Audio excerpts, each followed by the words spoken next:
শুভ সন্ধ্যা সকলকে।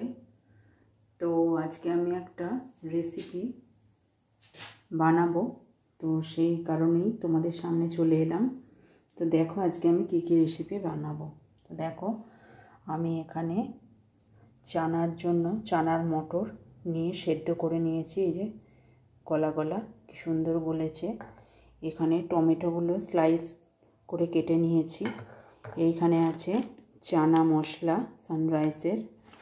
এখানে আছে কুচি কুচি করে কাটা কুচো পেঁয়াজ। এখানে আছে সেদ্ধ আলু। এখানে আছে চাট মশলা। এখানে আছে আদাটাকে আমি এই গ্রেটারে ঘষে নিয়েছি। এখানে দেয়া আছে কুচো কুচো লঙ্কা।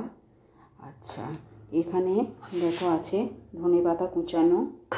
আর এখানে পুরো চানাটা বানানোর জন্য কি কি মশলা রয়েছে দেখো। প্রথমেই আছে হলুদ, তারপরে আছে লাল মির্চি, তারপরে আছে ধনে গুঁড়ো, তারপরে আছে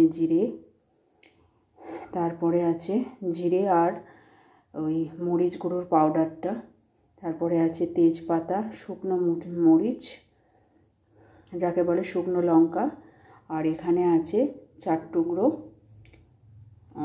দারচিনি, 2টো লবঙ্গ, 3টে এলাচ আর 4টে গোলমরিচ, গোটা গোলমরিচ। তো আজকে আমি এই উপকরণগুলোকে দিয়ে বানাবো হচ্ছে চানা মশলা। তোমরা সবাই আমার পাশে থেকো। আর যদি আমার চ্যানেলটা তোমাদের ভালো লাগে তাহলে অবশ্যই সাবস্ক্রাইব করে পাশে থেকো। আর বেল আইকনটাকে অবশ্যই অন করে রেখো, যাতে সব নোটিফিকেশানগুলো তোমরা আমার চ্যানেলের পেয়ে যাও। তো টাটা বন্ধুরা, আমি তোমাদের এই উপকরণগুলোকে দেখিয়ে দিলাম। তো এই দিয়ে আমি আজকে বানাবো চানা মশলা। এটাই হবে আমার রাতের ডিনার। আর এর সঙ্গে পরোটা বা যা হোক কিছু একটা বানিয়ে নেব। আর কি বানালাম আমি সেটাও তোমাদের সঙ্গে ডিনার সার্ভ করার সময় শেয়ার করব। তো আমার এই ছোট্ট মিনি ব্লগে তোমাদের সকলকে শুভেচ্ছা জানিয়ে আমার এই মিনি ব্লগটা আমি শেষ করছি।